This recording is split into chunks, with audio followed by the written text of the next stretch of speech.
social media status, just the platitudes that go on. I want you to actively do change. I want you to actively do work, whether that's in the voting hall, whether that's causing congestion and disrupting everybody's life on their day-to-day routine. I need you all to do that. Because when I look at this is nothing new. And when we hear now, I'm not my grandparents' generation, but we feel the same way they believe. It's happened since before this. But the thing about that is, when this shit starts to go down, it has more value for our lives than the property. When they free us, all of a sudden, the bottom falls. So there's been word that, well, there's a few flyers put out to different saying counter protests are going to show. There's been a few weird encounters, people riding by on bikes, starting a bit of a conflict. So I'm kind of just checking out the area to see if there's a group forming somewhere else. There has been a couple different conflicts earlier when I first got here with just a few people. They seem to have moved on. I saw a big group running this way, so I'm just trying to gauge the situation. Otherwise, Tay Anderson's here. There's been a few speakers. There's a few hundred people here. We're live in Manuel High School. Who are we not to place our own value on our lives? There's so much for me to say here that might ruffle some feathers. But if feathers aren't ruffled, I say snatch them out of them alive.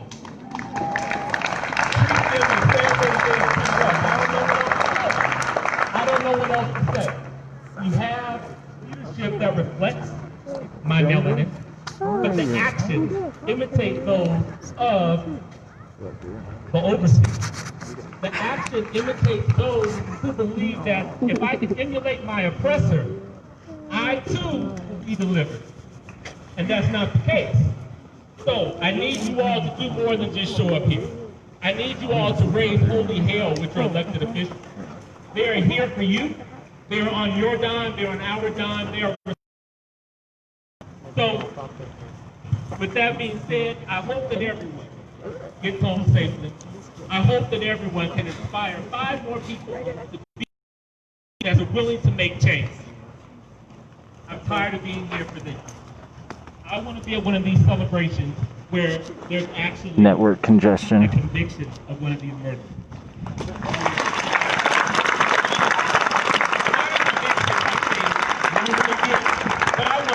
I want the courts to treat the police the same way that they treat connection issues. So-called 5G, right? So fast. So, we must, as has been said before, defund the police. And if you have an issue with the wording defund the police, I implore you to go back to your grammar school textbook and get a good definition of them. We've defunded education. We defund healthcare, and we see what that's got us. We defund everything except for this. And I don't get that, right? And I think some of the problem is with our elected officials is that they're really ignorant in the history of how the police department was created. That's it. And I know this to be true because you can call them out on it, and they can't give you a good answer. You know, if you say, oh, that it came from slave catchers, they'll push back until you show them some words. Then cognitive dissidents will treat it. But we understand that the police are a problem, but we must show that in our actions. If a cop wants to quit their job, goodbye. Goodbye. It makes no sense for a lifeguard to say, I'll be a lifeguard and I'll rescue you bodies from the ocean, but I don't want to get wet. If the cop is too afraid to do their job, goodbye. Fire them all for dereliction of duty. Defund the police so that you can kill the tie that the police unions have over your elected officials. again, please do not be so simplistic that you get lost in the words of defund the police. Even though I have a good friend here that's like, yeah, destroy them motherfuckers, right? Like, so I dig it and I respect it. But until then, there are incremental steps, or I should say incremental. There are Incrementalism. yeah, not incrementalism, but there are pragmatic steps that we can do. I'll take it. The police should automatically be demilitarized. Yeah. There is no way in hell that our local police department needs to have military type weapons. If they cannot cut it in the armed forces, oh well, too bad for them. That is a waste of tax dollars because we pay to buy this machine through our federal funds, then we also use our local funds to government. If we want to end corruption, you must act strategically with your vote as one way. There are 1,500 other things that you must do along with that vote. So I end tonight because it's getting dark and I want people to get home safely because I understand how the enemy operates. And for our last two individuals, and then for everybody that is staying for Melanated Mic Night, it's going to take place under the gazebo in the park, so everybody can sit down and focus on the center. That's where that'll take place after our last two speakers, and I close you out. But real quick, I would like for us to take a moment of silence for all of the young people who have been lost this summer. We have in DPS, we've had 30 students have died this year. And over half of those students have died via gun violence. And so we need to know each and every one of their names. And actually one of them, we're working on renaming the South High School Stadium after, because he was an exemplar student. And we're doing this for every student and family that comes to us and saying, how can we remember your child and tell their story and remember their legacy? Not just so that you see a news article of them on the news.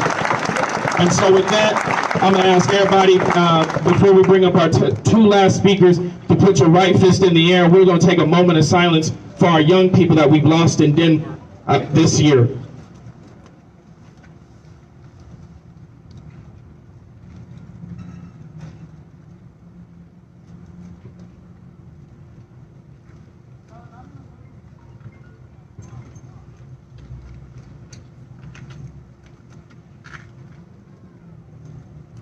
Thank you.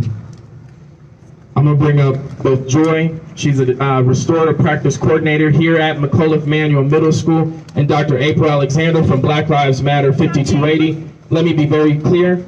The last two times we've had black women on this mic, people took the audacity to speak over them. So when black women take this mic, shut up.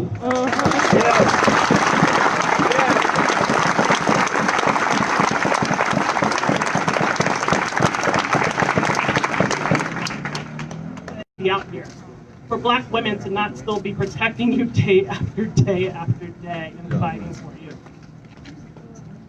Then just a few hours later, we saw the loss of Jacob.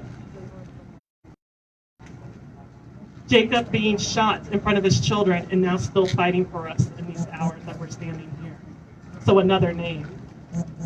I don't have much to say, and I told Tay that I'm tired as well, and I'm out of words because we've been here over. Black Trans Lives Matter, that again this year we're going to see a record loss of black trans women death in the United States. Black women need to be centered like Breonna Taylor because black women are killed by police at 4 times the rate of white women. Murders by police are the 6th leading cause of death in the United States. So 1 in 1,000 black men will die. So when I heard the chant, no more names, I was hopeful, but I knew that wasn't realistic. That we're here once again, 24 hours later, honoring someone else. So again, we had so many people speak about next steps, but what are we truly going to do in these next few moments? Are you all going to keep showing up? We've given you so many different ideas over the last few centuries, but over the last few months of what to do in this moment. Stand up with us. We're losing people too fast, and it's going to be someone, again, so that 1 in 1,000 isn't going to be someone who's here today. That's my biggest fear. Keep showing up. actions, hold these legislators accountable who are denying that this is a problem in our faces in the last week, and let's get them out.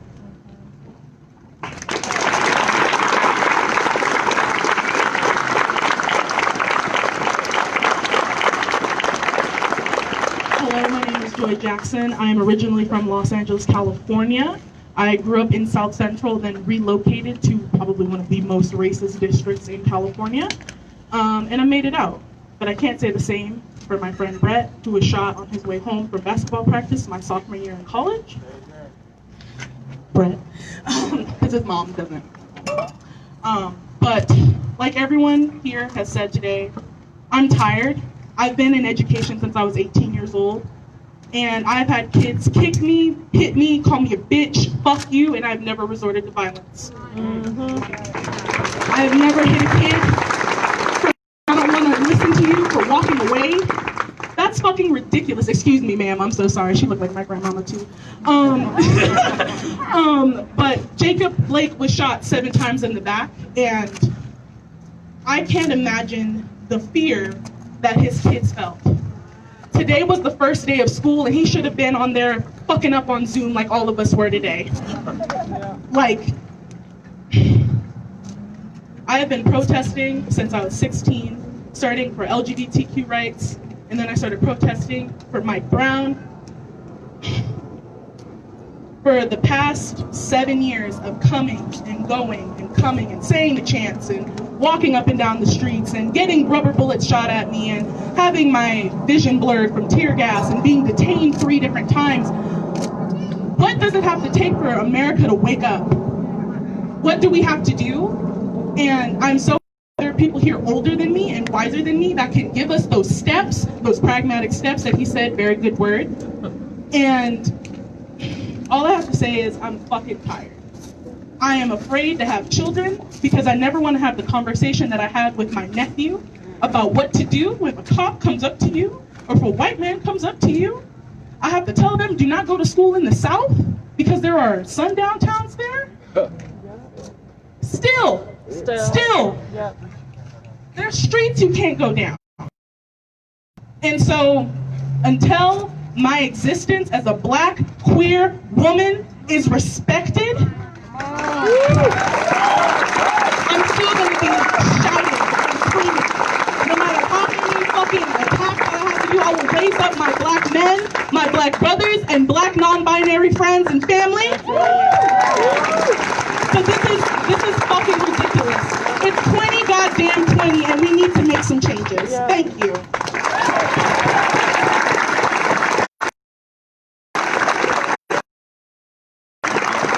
Thank you both Joy and Dr. Alexander. I also want to uplift Tony McDaves, another black person who we have lost in the struggle, because Black Lives Matter often gets categorized as a movement for black men, but it was actually founded by black women, black queer women. And Black Lives Matter is not about black men, it's about black women, black non-binary folks, black LGBTQIA plus folks. It's about just saying we want to be treated like a human. That's it. You have not heard anybody up here ask for anything special.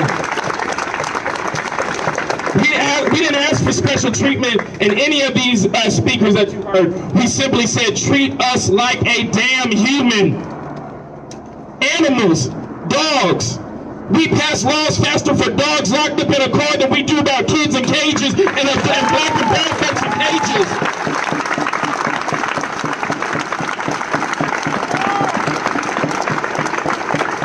I don't know, maybe we should start telling folks like black folks have dogs too. Like, I don't know what would get your attention. Come on. But we gotta stop gathering. And so my ask for you tonight is I just want you to help me keep this school picked up. If you see a water bottle, if you see some trash, just put it in the trash on your way out, because this building has to remain in our community, because the stories, some good people came out of this school, others did not. Anyways, we need to continue counter-protesting.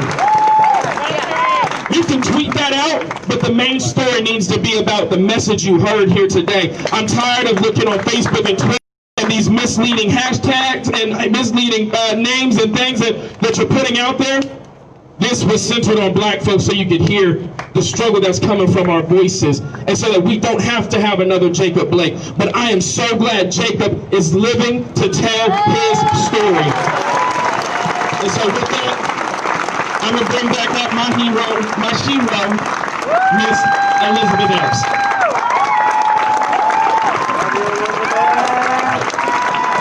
I'm so proud of him. Couple things as we close out. Some of y'all know how we're going to close out. We wait to see how the vibe is and see folks are receptive and ready. Just to plant a seed, or you've heard this before, but just a reminder, I feel like I want to whisper this, but let you in on a secret. You know what's even better than arresting killer cops is no cops. Even better than life in prison, y'all, is no prison. That's what we're looking for. Have you thanked the black queer woman today? If you haven't, make sure you do. Thank you, baby. Thank you to the women who made Black Lives Matter. Thank you to the black abolitionists who birthed and gave us so many of the chants and the words that we know. As often when we invite folks into space to end with this chant, we invite you to say it with me if you know it, and if not, then you repeat after me. So we do this 3 times. I've seen a couple of brown and black women that I've seen before, and I'm never going to call on you without your permission, but just know that I'm expecting you to step up and lead this in future times when we're coming together, whether it's to mourn or to celebrate or to grieve or to vote or to march. We're going to keep coming together. So we're going to say this chant 3 times, and I ask you to thank black queer women and black abolitionists because Assad Shakur gave us this. And we say it 3 times through. We say it 3 times through. I love y'all. I love y'all. I love y'all. The first time we say it in our speaking voice because you. The first time we say it to ourselves, we're saying it to our spirit, to our soul. Second time we say it a little louder because we're saying it for our neighbors who are in their homes and whose land this is and who are in their communities. And the third time we shout it to the rafters because we're talking to our brothers and our sisters and our siblings who are in these cages, who are in these racist systems of confinement. We're going to shout at the top of our lungs because we need them to hear us and know that we're working to bring them home. You understand? Yes, we got you. So repeat after me or say it with me if you know it. It is our duty to fight for our freedom. It is our duty to fight for our freedom. It is our duty to win. It is our duty to win. We must love each other. We must love each other. And support each other. And support each other. We have nothing to lose but our chains. We have nothing to lose but our chains. It is our duty to fight for our freedom. It is our duty to fight. Duty to win. It is our duty to win. We must love each other. We must love each other. And support each other. And support each other. We have nothing to lose but our chains. We have nothing to lose but our chains. It is our duty to fight for our freedom. It is our duty to fight for our freedom. It is our duty to win. It is our duty to win. We must love each other. We must love each other. Support each other. And support each other. We have nothing to lose but our chains. We have nothing to lose but our chains. We have nothing to lose but our chains. We have nothing to lose but our chains. We have nothing to lose but our chains. We have nothing to lose but our chains. Over there in the gazebo is going to be Melanated Mic Night, open mic forum. You guys can head over there. Thank you guys for joining us tonight.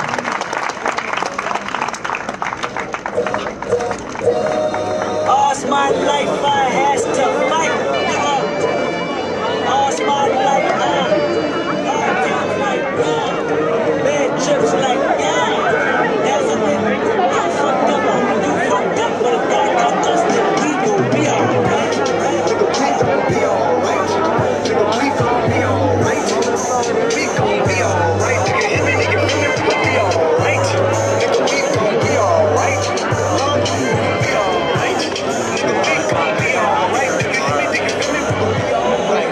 And when I wake up, I recognize you looking at me for the pay cut. But I'ma see me looking at you for the face down. I can live in you, with the face down. Scheming, and let me tell you how I'm feeling. Painkillers on the moon, in the twilight. Oh no. Oops.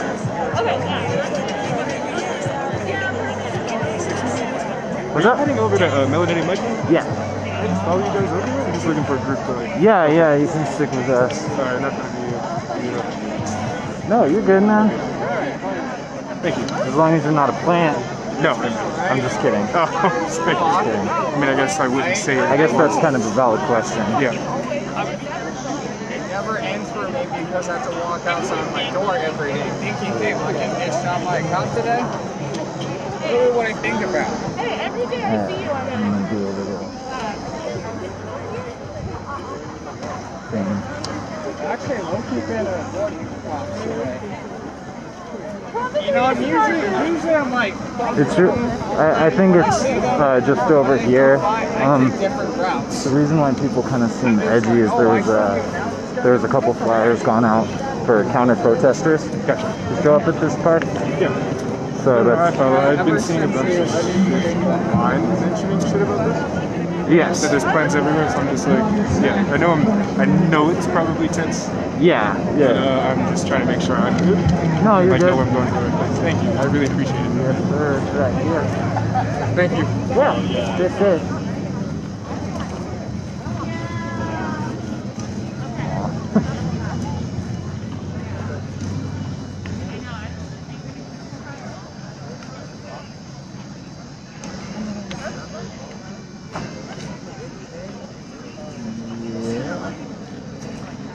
Yeah.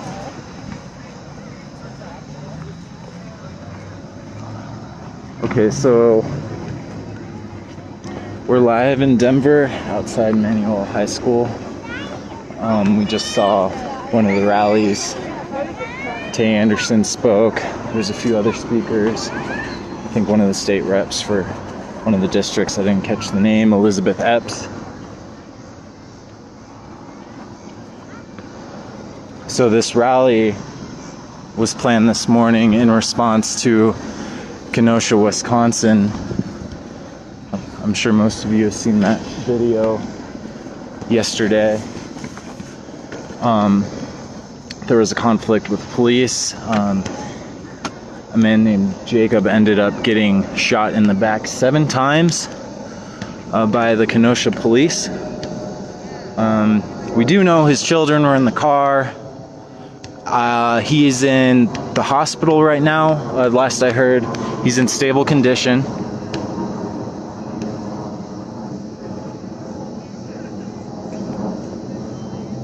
So that event sparked all types of rallies like this across the nation. I was watching my friend Andrew Mercado's stream yesterday. He was actually in Kenosha as well, and it was definitely a scene. It turned into a riot. The Justice Center Plenty of water, snacks right over there. Please. Had a small fire on it. There was rocks being thrown. There was APCs. I know the Kenosha police were using less than lethal munitions and crowd control devices, hence CS gas and flashbang smoke grenades and the sort. So anyway, the air is pretty tense. You'll see there's a lot of people prepared with respirators, masks, and the like, just in case. So as I said, this is a mic night at Fuller Park, which is the same park that the counter protesters were said to end up showing up at. We've seen a couple different conflicts on the outskirts of the rally over there. Just a few verbal altercations, nothing violent. Anyways, welcome to Off Meta Media. For those of you that have been supporting us from the start, we appreciate it very much. We also like if you can share this stream and follow the page.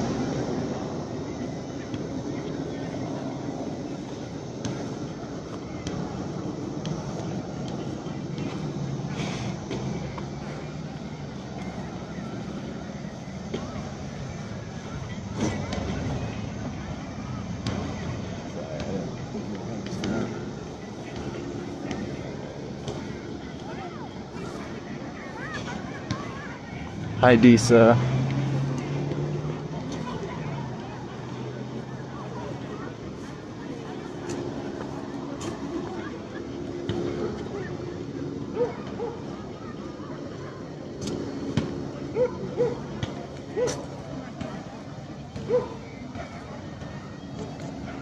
curfew in effect at CJ and Andrew in Kenosha?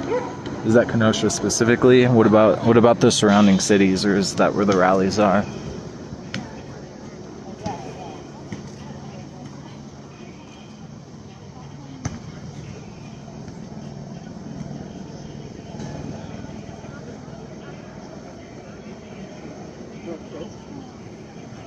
I know, I figured.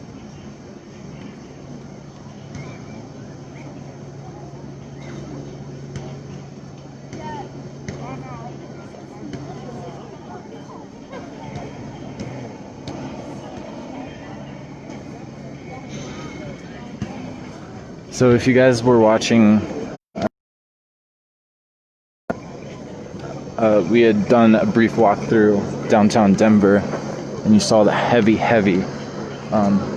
police activity, lots of APCs, armored personnel carriers, SWAT teams, motorcycle brigades. There was also some federal vehicles there next to the Mint. All seem to be prepared for a conflict.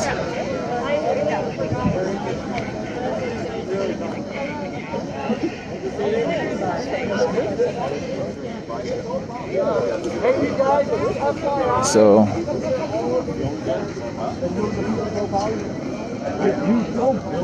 You ain't no friend of either.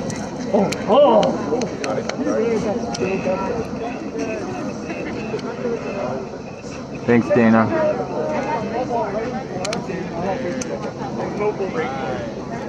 No problem, Joe. That's what we do.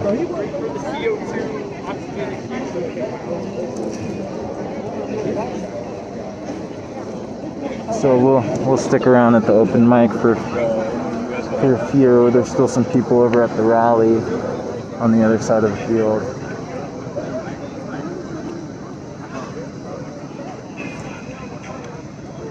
I'm impressed to see a few mainstream media outlets here tonight. This is Fuller Park, Rick, next to Manual High School.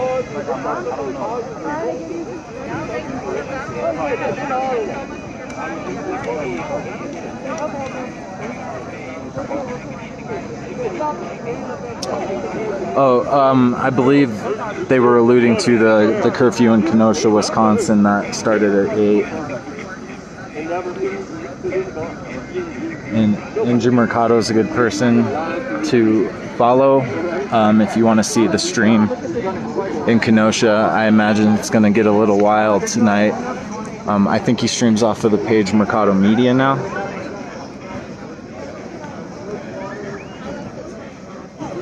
My pleasure, Rick. That'll be $20.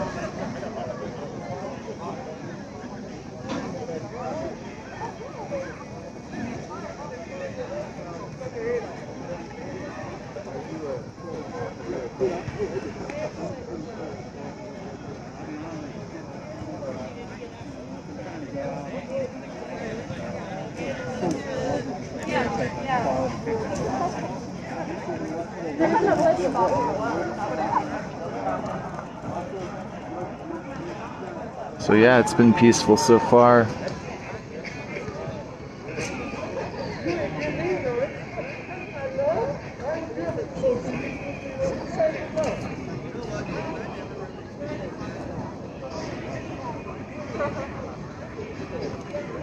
Hey Sarah, Catherine. What up?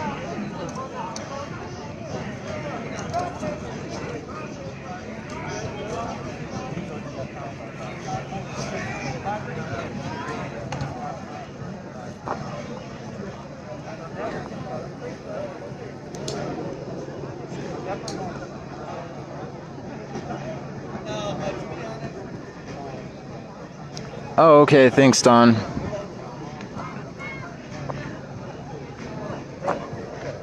Still trying to decide if I want to stream from YouTube. It seems like we have further reach here on Facebook.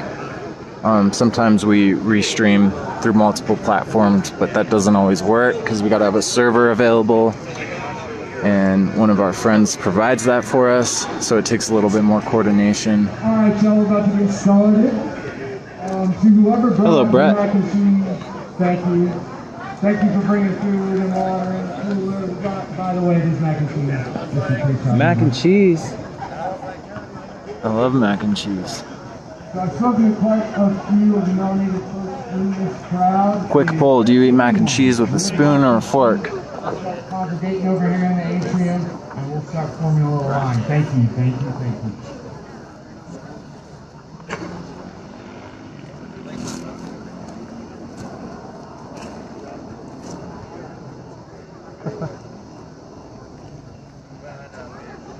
All right, we're going to go ahead and get started here. I would like to first start off by acknowledging the land.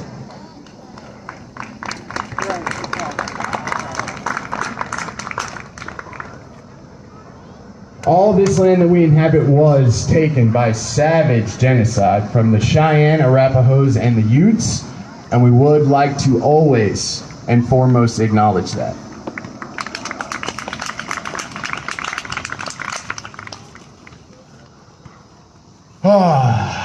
Thank y'all for being here.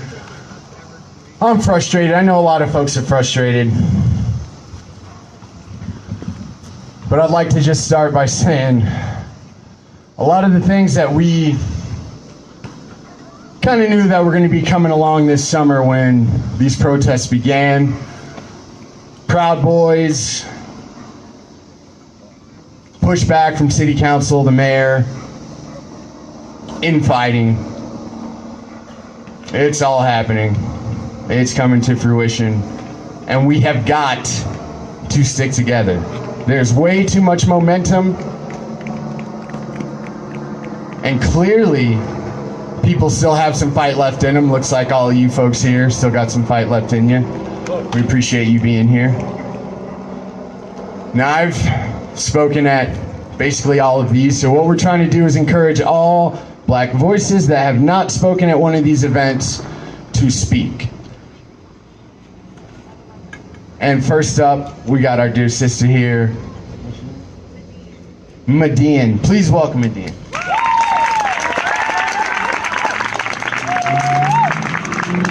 Okay, so I'm gonna preface this and let you know that I'm not a poet. This is not gonna rhyme. Anytime I think spoken word, it's supposed to be like this rhythmic, like that's not me. So I am the epitome of what he just said. I've shown up and I haven't gotten behind a microphone. I've shown up with my signs, I've shown up with my children, and I've joined in on chants, and I've had conversations, but I've never gotten behind the microphone to actually formally speak. So when I showed up today, it was James Coleman that asked me how I was feeling.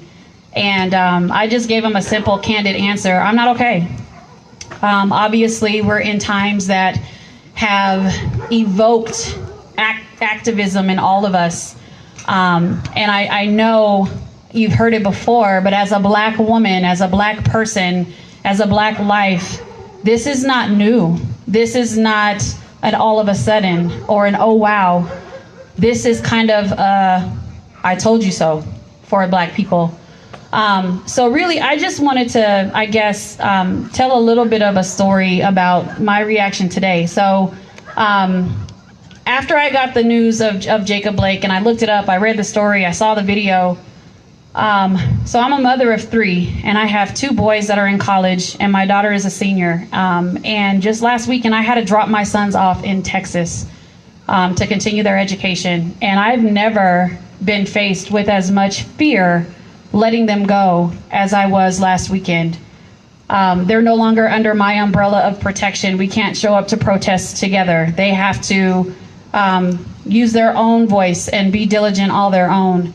And that scares me. And I just wanted to say that out loud. And then additionally, just in listening to the things that I heard tonight, the things that I've heard from these events, because I definitely have been observant and I've listened to understand. And I guess I'm going to leave you with 2 things. The first thing is, I don't know where this message is going to go, how far it's going to get, but again, I'm just trying to say it out loud. The elected officials that we have in this city and in this state have failed each and every one of us, and they fail us every single day. Not one department is more guilty than the other. Elijah McClain was killed a year ago. There's no way that you can justify that young man being killed and slain, and no one, not one department has been a voice for him or his family. His mother has not been able to put an end to her grief. I read that she had posted that she can't even go through the box that they gave her after he passed. She can't even do that yet. So because wounds like this can't heal without justice, she will not heal without justice.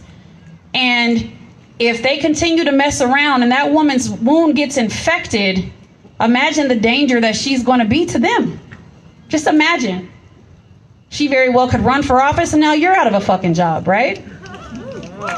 So she doesn't have to be a danger in a violent way, but she definitely can come for you. And she would have the support of so many.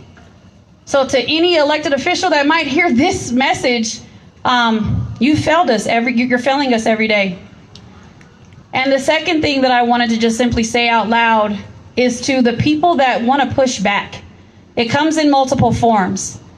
So sadly enough, I have only learned about Tay Anderson's leadership through this kind of stuff. I didn't get the luxury to learn about his leadership through the innovation that he would have brought to the classroom or the expansion that he could have done on educational programs. I learned about Tay Anderson's leadership because they keep killing black people. That's not okay. And Tay continues to show up, and people keep pushing back. And so my message to those people is, I don't want to hear anything you have to say until you can give me a date, a time, and a location of your fucking rally. If you can't tell me where you're gathering and giving me a platform, I don't want to hear from you. I'm going to follow Tay until I can't anymore, because he shows up. But people keep pushing back.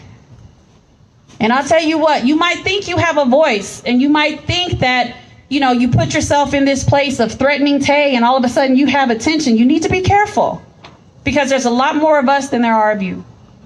Yeah.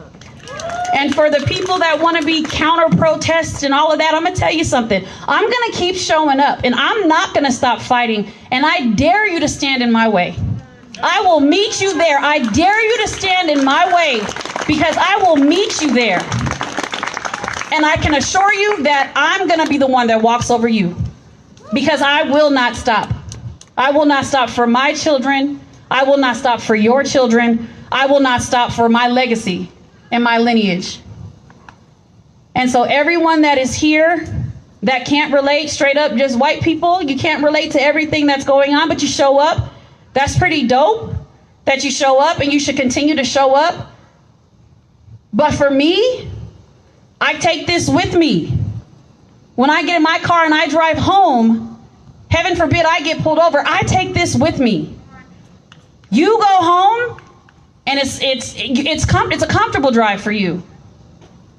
Those thoughts can stop. You can put a pause on those thoughts. I can't.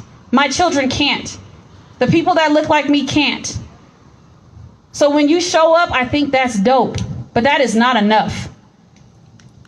And unless you are tired, unless you literally are physically, emotionally, mentally drained, you haven't done enough. And when you get to that point, you better hit the reset button, because you still have work to do. So when I tell you I will stand shoulder to shoulder with you, I absolutely will, and I will applaud you when you show up. But I tell you what, you cannot. This is not a trend. This is a transformation. And you got to be here for the whole thing. And if you go back and you start putting this down, you put this back in a box, you become part of the problem again.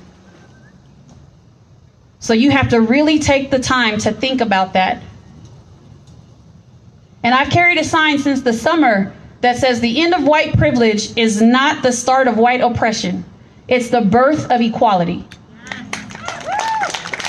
So as the white folks that are here, the last question I'll leave with you is, are you willing to let go of your white privilege for the sake of equality? Thank you very much.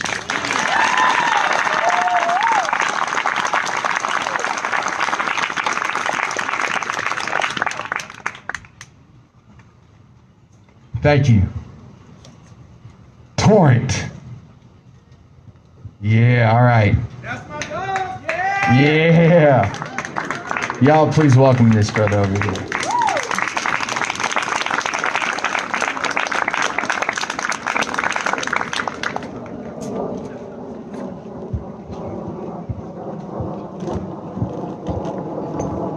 Solid. Can everybody hear me? Yep. Solid. So I have a little speech at the beginning, and I have like a little poetry joint at the end. But I'm a high school teacher. Today is my first day, so I definitely got to get back in grades. Thank you. AP English, man, that's my jam. You feel me? Y'all want to? In fact, don't get me started. My bad. AP English, I just get super excited about it. Yeah, it's very difficult being a black educator because I'm black and Puerto Rican and Irish. So like, this matters to this context. You feel me? Way by, you dig what I'm saying? You know, tu sabe. All right, back to what I was saying. So for me, I'm in a space where it's my duty, right, to empower black and brown folks, right, to empower them, but also, right, to mitigate the harm that white students create. It's very difficult. It's very difficult because that's something that my ancestors did, right? My ancestors who were women, who were mammies, right, who were helping out little white babies to try to mitigate their harm on the world. I think that's a very, very delicate line to walk, and that's something I often think about. I was a TA my last semester of college, so that's something I often thought about, like, how can I equally love black and brown folks, but also love the white privileged students? It's hard, man. It's hard. But to move on from that, what happened in Wisconsin was very, very devastating to me. It honestly reminded me of Philando Castile when he got murdered in front of his daughter and his fiance. Like that hit me bad. That hit me really, really bad. I actually conducted research on that, racial battle fatigue, and how that affects black students in historically white colleges and universities. You probably know them as PWIs, but historically white campuses and universities.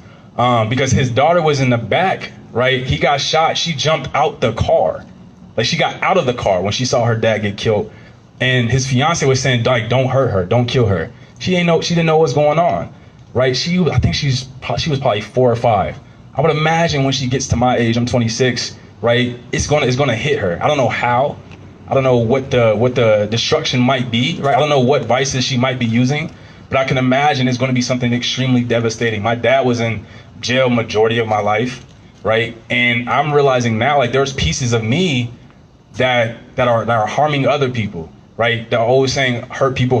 Pieces of me are harming other people because there are conversations me and my father have never had, and he's still here, but he was in prison, right? There's certain mannerisms he had from that prison life that has affected me. So I can only imagine what she's gonna go through. I can only imagine what the man's kids are gonna go through in Wisconsin.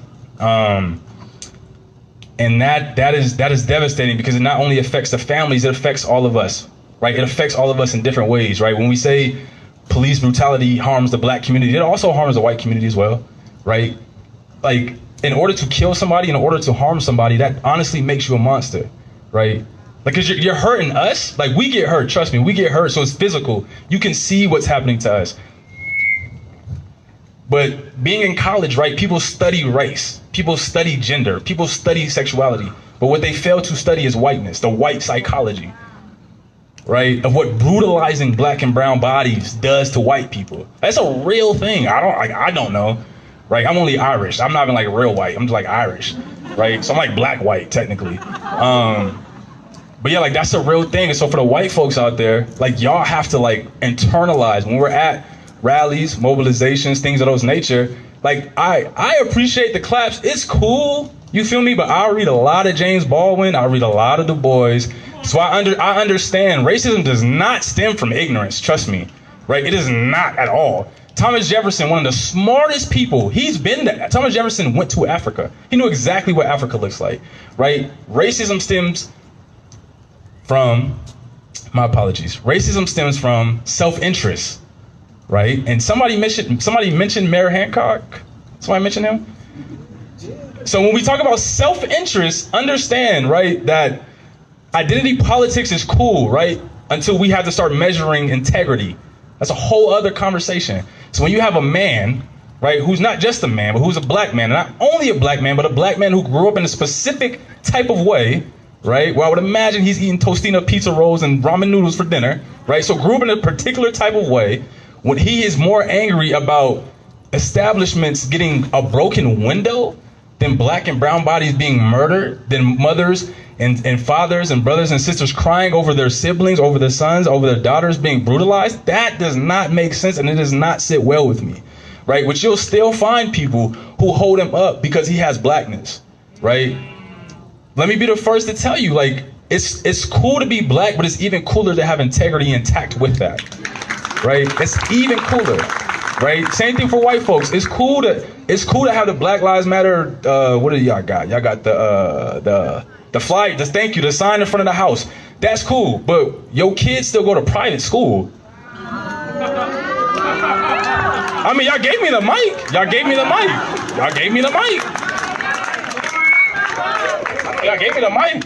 So I'm just saying, like, that's a real thing. So when you have particularly white folks who say Black Lives Matter, I need you to just understand, how does that show up in your life? Even for black people, right? I'm a big advocate for all Black Lives Matter, right? As a black cisgender male, I have to sit there and take these hits of black men, it's not time for, like, all those talks about black men, I understand, because black men, we have a capacity of not being reflective, right? To where, like, patriarchy doesn't allow men to be reflective of how they harm people, how they harm themselves, right? So I understand the space that we hold. But for black people, we also have to identify, what does Black Lives Matter actually mean, right? What does all Black Lives Matter actually mean? Does it mean just saying names?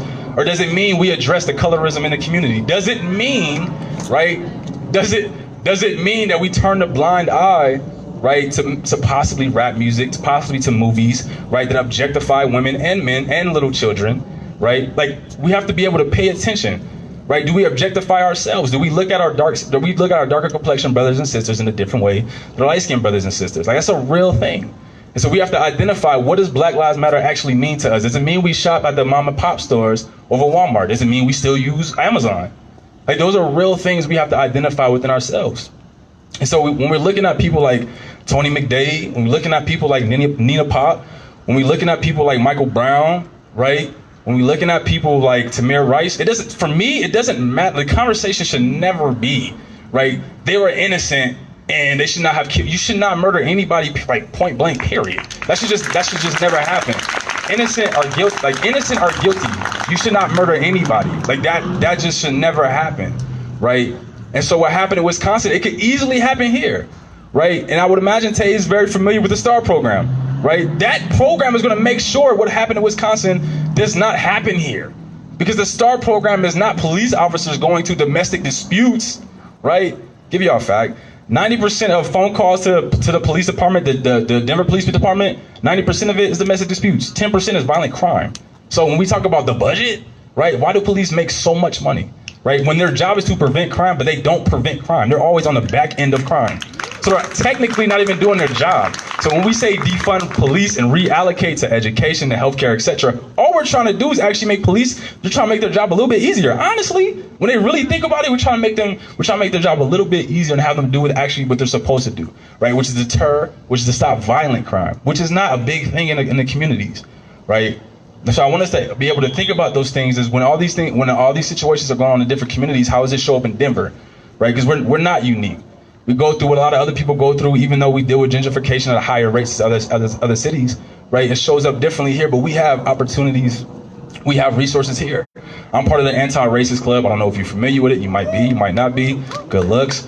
But we've been working with some policymakers. I can't get no names or nothing like that, but we've been working with some policy members trying to put something on the ballot, and Mayor Hancock tried to criticize it and tried to say it wasn't good enough. We didn't do our due diligence, etc. No, we did our due diligence. We did the exact same thing Minnesota did. The exact same thing Minnesota did, right? But when you have policy, when you have city council members who wear Black Lives Matter on a face mask, who say Black Lives Matter, when you put the pressure, when you say, okay, walk it how you talk it, oh, well, we need time. We need time. We just need time.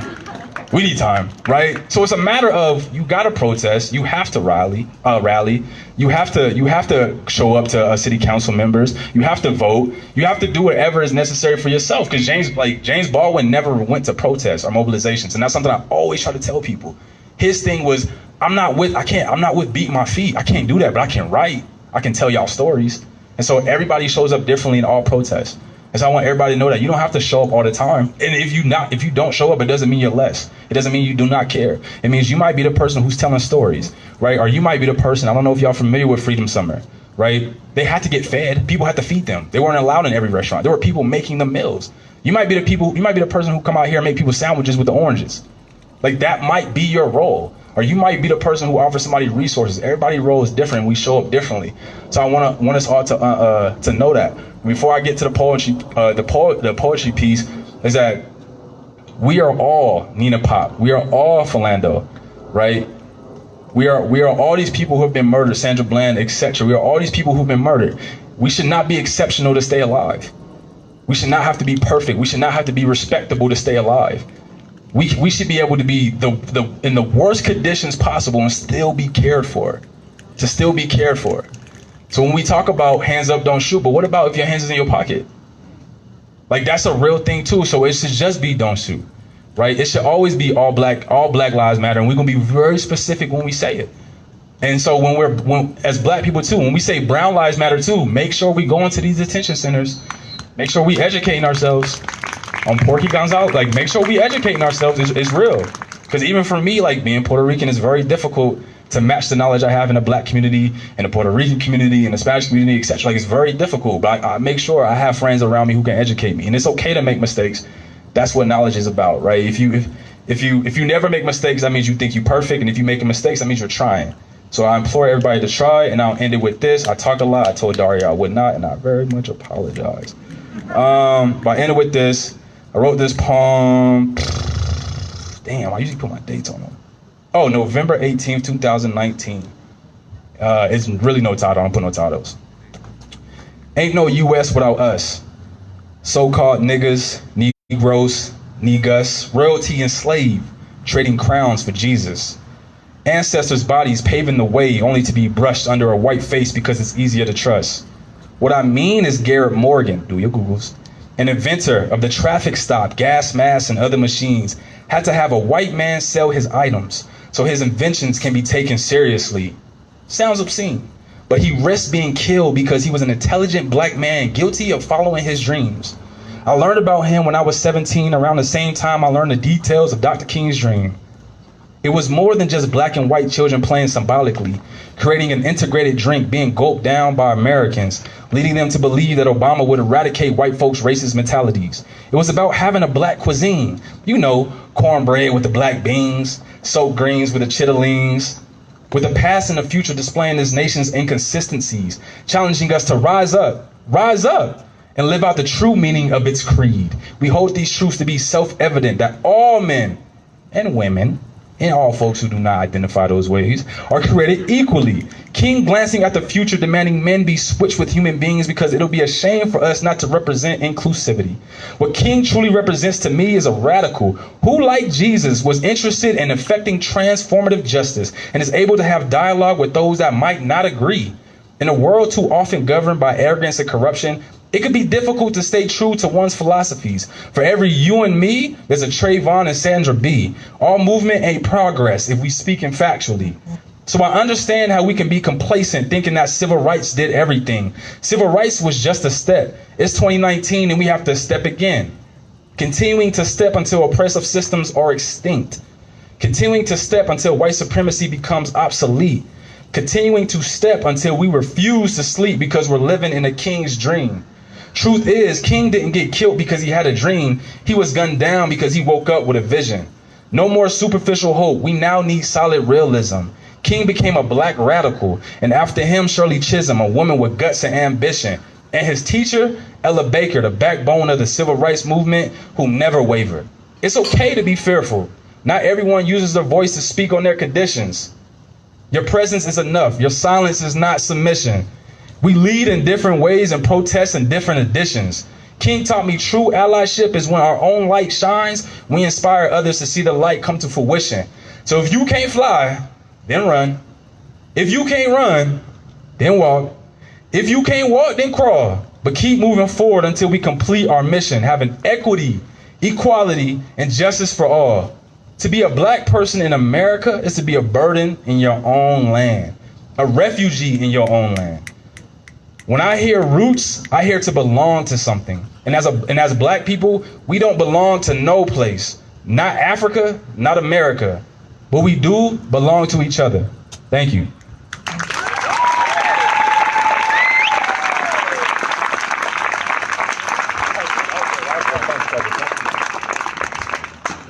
All right, just FYI to all the speakers, if you walk with this microphone in front of that speaker, you will start to get some of that feedback that you heard. Please roam the stage with the mic in your hand. I would love to see all of the passion, but just don't put this mic in front of that speaker.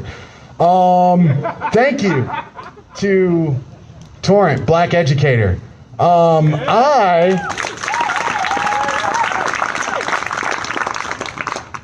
have gone through all kinds of school systems and just graduated this past May, and I have never once had a black male educator in my life. So thank you for doing that, brother. Brother Tay Anderson. Y'all welcome, Tay. This is going to be real short. You've heard enough of me. I'm going to give you a couple quick bullet points. As we were sitting here, the ACLU of Colorado tweeted the following, where black and brown cage bodies are in cages in Denver jails. Breaking news, records reveal that Mayor Hancock and the Denver sheriffs and the Denver Department of Public Health and Safety collaborated to cover up the spike of coronavirus cases in the Denver jail. The mayor and sheriff must be held accountable for misleading the public and putting lives at risk. And so I wanted to share that with you so that you can put pressure on those city council members that like to wear Black Lives Matter shirt but vote the wrong way when Candy C. Tabaka comes up with a proposal to say, all right, cool, walk your talk. Also, because I was at a melanated mic night, I just want to be able to shout my brother out right here is I'm going to start becoming a proud Second Amendment Democrat. Thank you! Because we need to start knowing how to defend ourselves. This past couple weeks, y'all, have been rough for me. I've had death threats. I've had people at my house trying to get into my house. And so the only way I can defend myself is by standing my ground. And so I encourage you to do so as well. As a responsible, safe, and legal gun owner, I encourage you to practice your Second Amendment. Don't go out and be crazy with it, because then that's how stuff happens. I will say that when it's needed to be used, it's part of your constitutional amendments. But I wouldn't have been able to see that if I wasn't sitting in one of these melanated mic sessions and listening to my brother over here educating us around the need of being able to secure ourselves. And also I owe you an apology too. Because some of you were out there this summer and y'all was fucking shit up. And I said, don't do that, don't do that, don't do that. And I called you out. And as a leader, as an elected leader, I want to be able to stand before you today and say I'm sorry. Because I too was in that bubble of looking at a window being more valuable than a black life. But then I came to the realization that you can't bring back Elijah McClain or Breonna Taylor with no matter how many millions of dollars you raise for them, they'll never be in their homes again. And so if they didn't listen when we peacefully took the streets, now you have their ear because the window broke. Now we need to be able to go push our elected officials to do real change. And that's what we have in Candy C. Tabaka. We're actually sitting in her district right now as she's in city council fighting for us. Oh shit, she's right here. Councilwoman, come up and join me. I'm up here talking all these high praises and she's down with the people. Give it up for Councilwoman Candy C. Tabaka, y'all.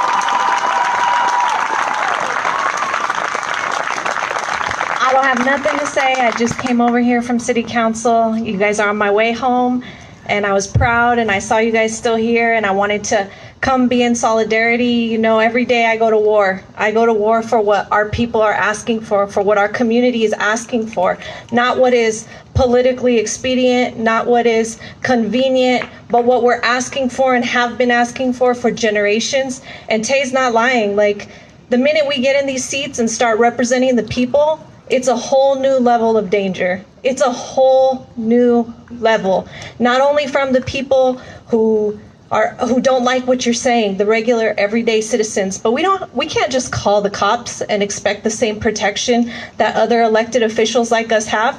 No. The media paints us as us against the cops because we're here to dismantle a system. You put us in these seats to dismantle a system that has harmed us for generations. So thank you for being here tonight. Thank you for showing up. Thank you for not letting anyone tone police you or tell you how to exercise your constitutional rights, because that is what they are. They're your rights, and you can use them however you choose, and I plan to stand in solidarity with you as you do exercise those rights. So thank you.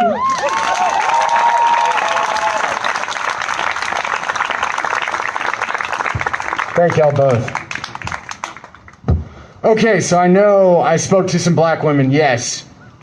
Black women, please come speak. You, young lady, thank you. Oh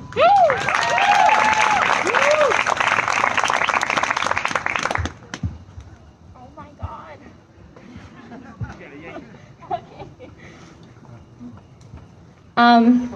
Oh my God, I'm so shy.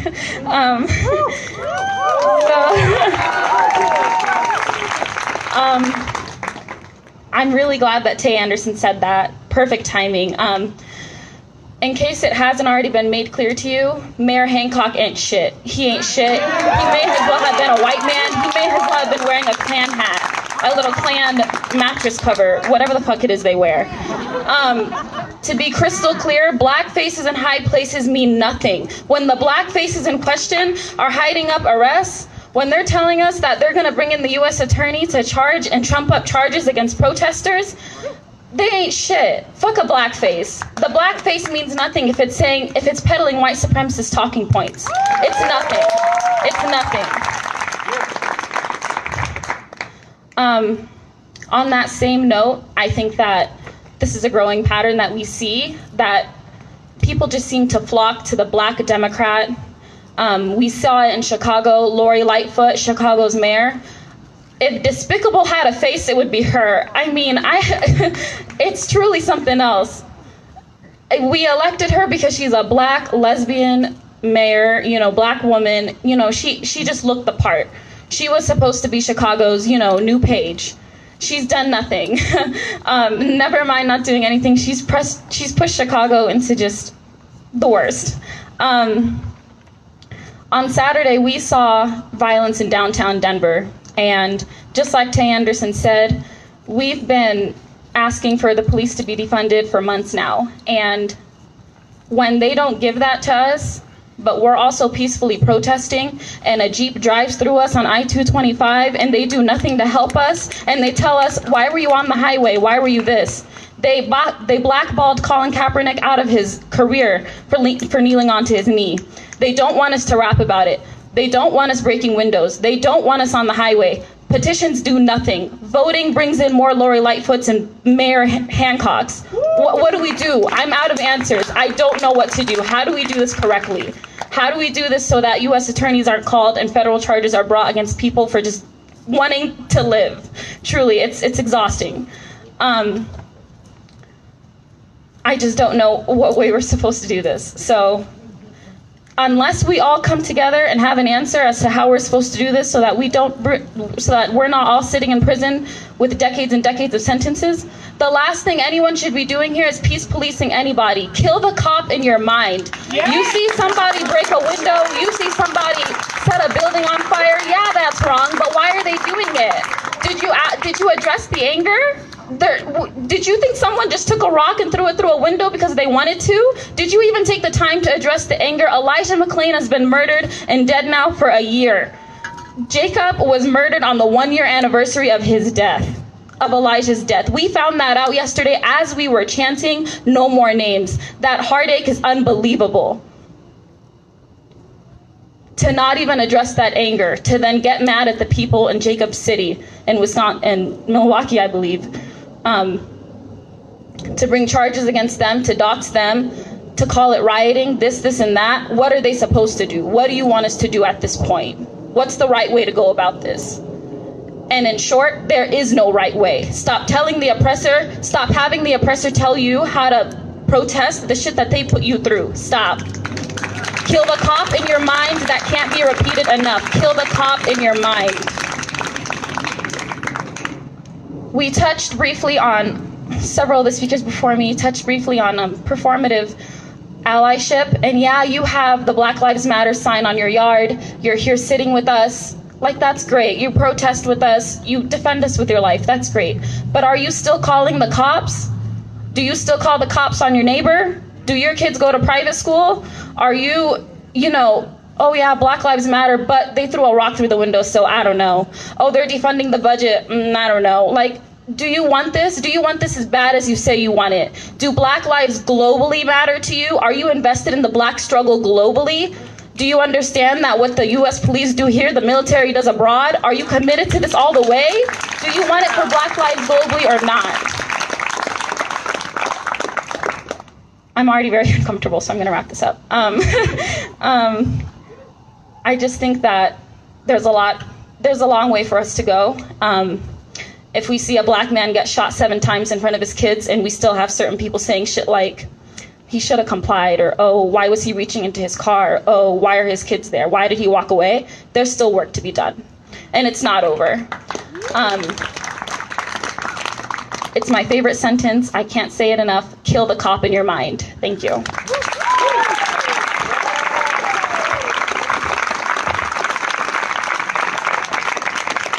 Thank you. Okay, any Black women that have not spoken at a melanated Mike Night event that would like to speak? Anyone? All right, give it up. Hi. I'm nervous too. Yeah. So hearing about this last night, people in different group chats bringing up what was happening in Kenosha. I started spiraling as a Black person. This is really triggering to keep hearing about this. And to see people share these videos like it's torture porn, and when they are killed, it's snuff films. And I think, first of all, do not share these videos. I would just like to say that to everyone here. We understand what it is. I believe someone when they say a cop shot someone 7 times in the back. I don't have to see it. Like, yeah, don't share that shit. Okay, so I was gonna say a lot of different things. Basically speaking on intersectionality, I am a non-binary woman. My pronouns are she, her, they, them. And honestly, this whole movement actually made me come out. I've never come out. Like, I don't think people need to come out, but like, I felt the need to when I kept advocating for Black trans lives, and I kept getting violated by people in my community and people outside the community. I can name so many instances of me holding my sign where people said I'm co-opting a movement that Black trans women fucking started. Now, I'm not talking about Black Lives Matter. This started decades ago. This started a long time ago. So pay respect to those people. Today is Marsha P. Johnson's birthday. You know what I mean? Like, happy birthday to her. I love her. She's my mother, my other mother. But we also need to include the addicts. My older brother died in 2016. He committed suicide. He overdosed on heroin. And even the people in his own family weren't enough for him. You know what I mean? We didn't support him because we didn't understand. There's a lot of anger and stuff there. But yeah, you got to care for the people in the lowest positions, the most marginalized, the addicts, the unhoused. He was unhoused for a minute. We didn't even know. His own family didn't even know. Then my other brother, he died a couple years later. The fucking doctors killed him. We all talk about police brutality. What about hospital brutality? What about all the doctors killing Black women in labor, killing them, or making the choice of saving the kid over her, or all these other things? Let's talk about fucking sterilization in hospitals. Let's talk about everything. What else was I gonna say? I have a lot of things to say. Oh, I mean, everyone said it, but Mayor Hancock and Murphy Robinson are coons. I don't fucking respect them at all. The shit they said this weekend was ridiculous. I don't know if people are aware, but they fucking said they're gonna, like, he's literally gonna encourage DPD to totally disregard the judge's order after that fucking civil lawsuit that took like a whole ass like month and a bunch of people reliving their trauma to even like fucking have any like justice brought. He's just like, you know what, no, out the window. And on top of that, we're not gonna have a limit on how many people can be held in a jail during a fucking health pandemic. Like, this is so disgusting. And for all the people who are still like on the fence, if they're for these protesters who are protesting differently than y'all would, aka the rioters, the anarchists, blah, blah, blah.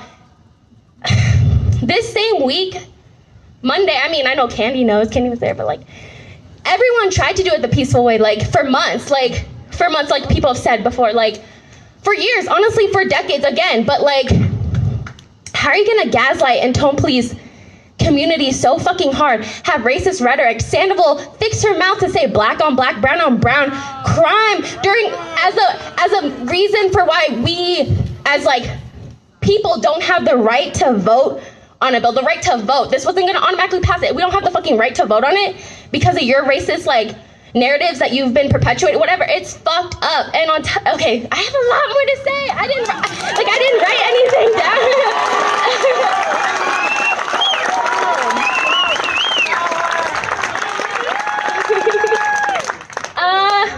I'm trying to think, because my mind's everywhere, because again, I'm spiraling right now. I'm fucked up. I hold myself well, I compose myself well. I've had a whole life to practice it. This isn't the first time I've had to go through this. Trying to think. Oh, I wanted to bring up this story because it is relevant. So I am a bit of a poet, a bit of a writer. I'm not going to share any of that tonight, but like I tried to a couple summers ago.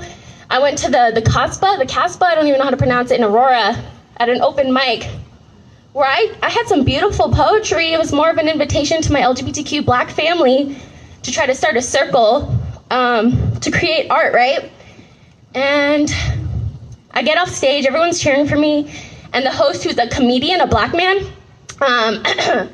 he asked me to do some more, you know, because they're getting money selling drinks and having people pay entry for the artists who are up there. And they were pretty short on artists that night. And I was like, no thanks, I'm just chilling. And as soon as I say no thanks, he goes up and he says the most transphobic bullshit I've ever heard. And he calls it a joke. He says like, you know, that whole like, that thing where like a man gets tricked into dating or fucking or marrying a trans woman. And when he finds out how deceitful they were, it's justified. Him murdering her is somehow justified. And then I heard it again with Lil Duval on the fucking, what's that thing with Charlemagne the God, the podcast or the radio show. It's said so many times, and for people to think that's a joke, that's, okay, first of all, even if that was like a joke and not like hate speech or violence, that's like down here. That's like the lowest tier of comedy. Like, do better, but also don't fucking clap and laugh at those. Y'all need to check that when you see it happening. Again, like I said, when I was at protest with my Black Trans Lives Matter sign, for me to be walking around and for niggas to be like, what you got? Referring to my genitalia. That's a T slur. That's an F slur. That's a D slur. Hearing people call the cops the F slur, the D slur, the T slur, and for me to have to turn around and say, do better, don't fucking say that. Like, you have your fucking LGBT community in here. Like, this whole time I've been out here, y'all know the trans community makes up like 1% of our whole population, but every circle I'm in that's an activist circle is like hella trans. What, like, so pay respect and stand up for them when you see that shit happening.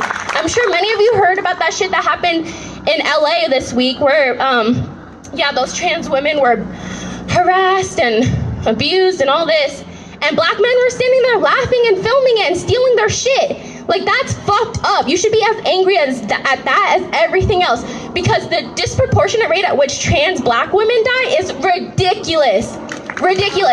So don't tell me I'm fucking co-opting your movement when I say, oh, don't forget about us. Don't forget about the trans community. Don't forget about the LGBT. So what else am I trying to say? I think that's probably enough. If I think of anything else, I'll say it at the next one, so make sure you come to the next one too.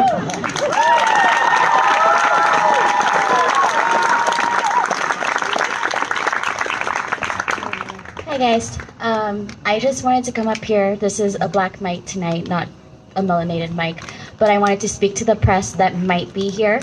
I request as an organizer that you guys do not film or write about tonight, mainly because I am worried that the things that are said here tonight might be taken out of context, and then it will put black voices in danger. So I request that if you were to post anything, that you speak to people directly before you post it. If not, we are gonna lawyer up. Thank you.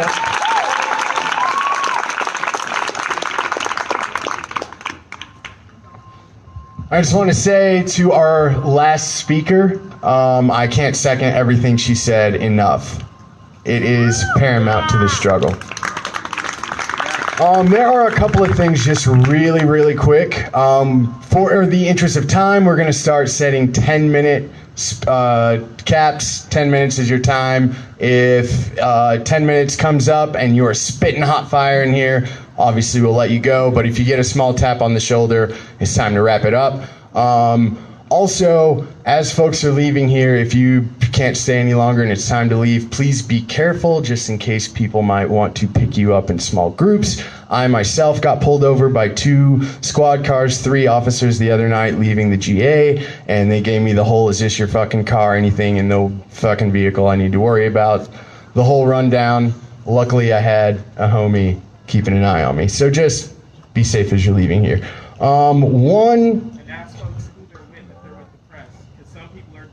Mimicking as the press, but they're really not. Yeah. Boom. Be vigilant. Be vigilant. Ask people for their fucking badges and all that bullshit. Real quick, tomorrow, 22nd in Champa and Stout, Park Ave, and California, there are going to be sweeps, 6 a.m. If anyone can be there, please do that. Be there early if you can. Yeah, so again, 10-minute time limit. Can we please get Kenny up here?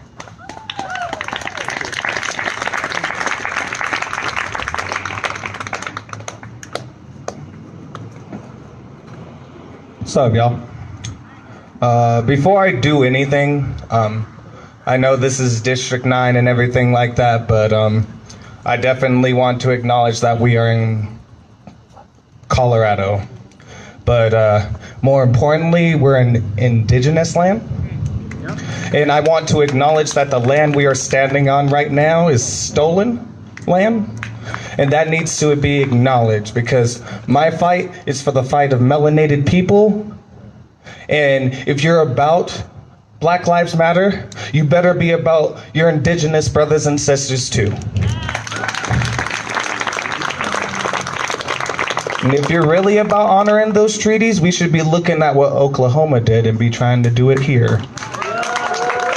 So that's before I start. Real quick, I wanted to do this because some of my brothers and sisters were talking about James Baldwin, and I wanted to have some of his words played in front of y'all before I began. So. Hopefully y'all can all hear it. I don't know. I'll put it later. Oh, here we go. Reconcile myself to.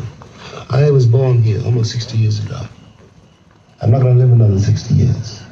You always told me it takes time. It's taking my father's time, my mother's time, my uncle's time, my brothers and my sister's time, my nieces and my nephews' time. How much time do you want? All right, well, there you have it, guys. We'll go live if we feel like we need to, but we're going to wrap it up for tonight. Peaceful night. You can check out Mercado Media on Facebook if you want to see what's going on in Kenosha or Minnesota. Those might be important things to check out. We rely on your donations to continue to do this. We're trying to go to Washington, so we'll drop the donation links. You can find them in the comments. Otherwise, thanks for tuning in and have a good night.